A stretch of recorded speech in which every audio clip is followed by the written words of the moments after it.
Thrand here. Hail, this is Eldgrim. And we're back with a very special reply video to our viewers. And what a lot of people have been saying about our reply, actually a reply video or a video where we tested out the theory of end them rightly, which was a video who I guess got popularity through Skalligrim. He made it as the most popular thing. You hear end him rightly. It's like an ongoing joke. And even Shad, I am Shad, has said, you know, that he thinks it was probably an ongoing joke throughout history. And I'm sure, because there's a story of it actually taking place in a judicial duel, that someone did it. He threw the pommel, stunned the guy, got in on him, and got him to yield. If it ever took place, even once or even twice if possible, and it was a rare account even, I can see how, if it was ongoing then as it is now, that it could be included in something like the Gladiatoria, in the manual, how to defend against it with your buckler, how to actually do it. But what we were testing to see if it would have any benefit if you did throw the pommel, because a lot of people believe that it was totally silly and ridiculous that you would hit a man in armor and it would have no effect whatsoever, no matter what kind of pommel you used, or, you know, that would pretty much be it. You'd hit him, he'd just shrug it off and it would have no effect. What we found, though, in our recent video is that it stunned or dazed the person. If he was totally unsuspected of it, we believe, and Eldgrim, it would jar the entire head and body to such a degree you'd be out of it for a few seconds, or at least a second. Somebody could get in on you within a judicial match and get a hold of you, possibly get a sword to your throat, a spear up in a niche, and either ask you to yield or maybe finish you from the beginning. So I agree. End him rightly sounds funny, but I believe that possibly they meant end him immediately, or end him now, or end him right now. I think was because they said interpretation is not exact, you know, in the way it interprets to English. And I think that's what the idea was. It was a form of Mitsubushi, or a stunning technique, like somebody said, a medieval flashbang, and it stunned the guy. So that's what our results were on that. But we've got a lot of comments about how it would be useless in combat and why make your sword useless by unscrewing the back of the pommel. Well, I had a conversation with Roland Warzecha. He sent me several pictures of dueling longswords. I mean, swords that were made for half swording. They have special grips. They have sharp quillions, or points and stuff coming off the pommel to thrust with and do stuff with that you would not ever see on a battlefield. They'd be too clunky. They'd get in the way of real combat the way you'd want them to be versatile. But in a judicial duel, they were still considered a sword and could be used. So what we believe is why you would be throwing the pommel is because of the rules. That's what I think a lot of people are failing to see here. This is describing a specific form of combat that's judicial. So everything's got to be done according to a set of strict rules in Germanic law. And they would literally have you step in, you'd be ready, wearing your armor if you could afford it. He would be wearing his, and you had to use the weapon specified. And I'm not sure exact rules. I tried to look into that, couldn't find anything specific because it would change over time periods and the time period the manual was written. But they probably had something there saying you couldn't throw your dagger, you couldn't throw something that was known, but the pommel wasn't covered, so it was an iffy thing, a gray line. And like Roland had said, it would be very easy, even though threads were available back then and not normally done on a sword, to make a solid sword, just like those other special dueling swords, with maybe a larger pommel, elongated shaped pommel, whatever shape you wanted that you thought might hurt the guy more actually. And you know, you'd want it to look like something feasible, but something you could easily screw off because it's meant to detach anyway. So you'd have to have a lot, your threads would have to be wider apart, not so close, like yes. You get what we call coarse threads. Today's threads are take you a long time, which is why it appeared that it took you a long time. Somebody else back in time of that duel would have only had to turn those threads maybe 2 or 3 times. And they have plenty of time. That's another thing that people brought up in the comments threads, Correct. that there was not enough time in a combat situation. But you're talking about a judicial duel where you have these two opponents facing each other while, I guess you could call him like a judge of the tournament. Somebody would be reading, the marshal would be reading off, you know, the grievances, why they're fighting, who's involved in the fight. will and testament saying, hey, if somebody dies, who's got to pay the death tax on this guy? Who's going to have to pay the consequences if you yield? They will tell you the yielding consequence. Sometimes it was death, so you might. So yeah, and all the time that this judge or this marshal is reading these things off, and you're going over the legal sequence. You could be standing there in your pose, because that's why they probably included in the manual, so you'd know how you'd be standing if he was going to do such a thing. A lot like that drawing. So and the way I had to stand to do the same thing with that amount of weapons, because you would have a buckler and a dagger on you, and a sword and a spear, and it's like a bunch of weapons. So. Right, yeah, and then there's the other issue of, well, he could see you doing that. Well, you and I both have worn helms with visors and very close eye slats where, you know, now you've got this issue where you don't have a lot of field of view. You could easily and conceal. he could possibly wearing gauntlets, too. You could easily cover up what he's doing. You could conceal. Adjusting his gauntlet on there, you know.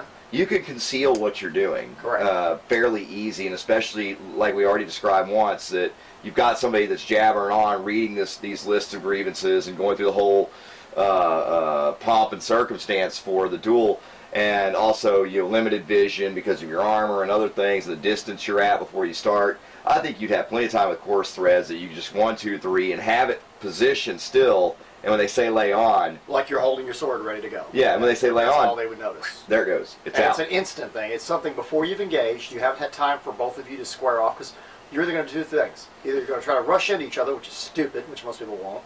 They'll size each other up, and they'll start moving around and how much space that they have within the square, which I'm not sure exactly how big it was, but it looks bigger than Holmganga. Holmganga is only about 9 feet or 10 feet, and you can't step off the mat because it was strict rules. Well, you got to remember, these type of judicial duels are based on the same kind of ideas. Very strict rules. So you look at it, and they would start moving around and then try to gain advantage over the other guy. Well, if all of a sudden something comes flying that you don't expect, because it's not allowed, you can't throw anything. You can't bring something special in to throw. You can't bring rocks in. You couldn't bring a sling in or something like people were trying to say, or like some kind of specialized throwing tools. No. You can't do that.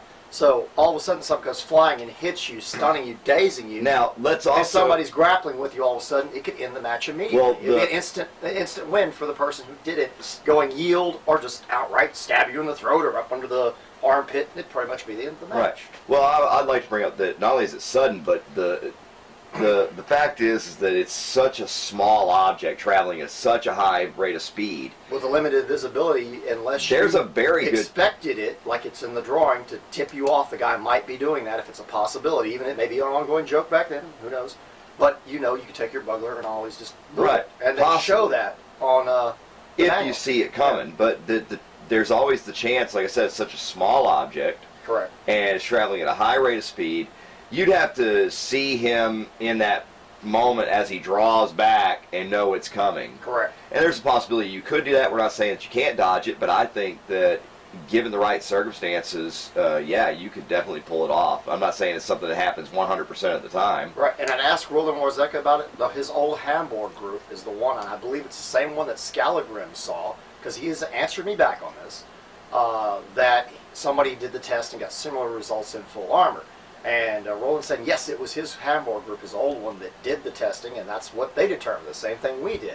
If it was in a judicial duel and the person pulled it off and managed to do it, you were unsuspected, it could daze you and lose the whole match for you. The guy would be in a grappling range instantly, and you'd be taken by surprise.